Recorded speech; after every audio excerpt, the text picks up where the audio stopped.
অন্তর্বর্তী সরকারের কিছু উপদেষ্টাদের বিরুদ্ধে পক্ষপাতিত্বের অভিযোগ নিয়ে উত্তপ্ত রাজনৈতিক অঙ্গন। এরই মধ্যে প্রধান উপদেষ্টার সঙ্গে বৈঠকেও এইসব অভিযোগ তুলে ধরেছে জুলাই গণঅভ্যুত্থানের নেতৃত্ব দেওয়া তরুণদের রাজনৈতিক দল জাতীয় নাগরিক পার্টি। এছাড়া একটি গণমাধ্যমকে দেয়া সাক্ষাৎকারে ৫ উপদেষ্টার কথা তুলে ধরেছে এনসিপির মুখ্য সমন্বয়ক নাসিরউদ্দিন পাটোয়ারি।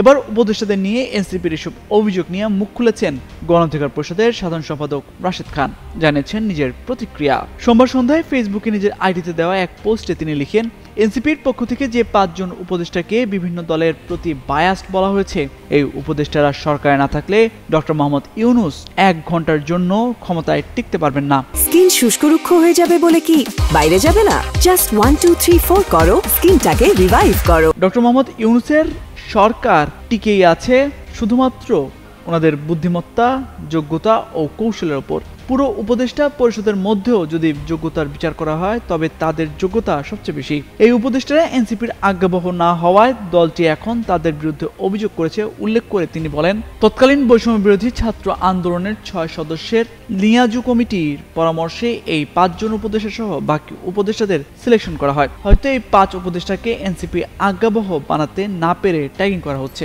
উপদেষ্টাদের ট্যাগিং বন্ধের বার্তা দিয়ে রাশেদ খান লিখেন, ডক্টর মোহাম্মদ ইউনূসের নেতৃত্বাধীন উপদেষ্টাদের বিভিন্ন দলের হিসেবে ট্যাগিং করা দেশে অস্থিরতা সৃষ্টি করবে এবং সরকারের নিরপেক্ষতা প্রশ্নবিদ্ধ করবে। উপদেষ্টাদের নিয়ে সমালোচনা করা যেতেই পারে যাতে তারা ভুলগুলো শুধরে নেয়, কিন্তু নির্বাচন বানচাল ও সরকারকে ব্যর্থ করার জন্য শেখ হাসিনা ও ভারত যে চক্রান্ত করছে সেই ফাঁদে পা দিলে ফ্যাসিবাদ বিরোধী শক্তির কেউ রক্ষা পাবে না বলেও মন্তব্য করেন তিনি।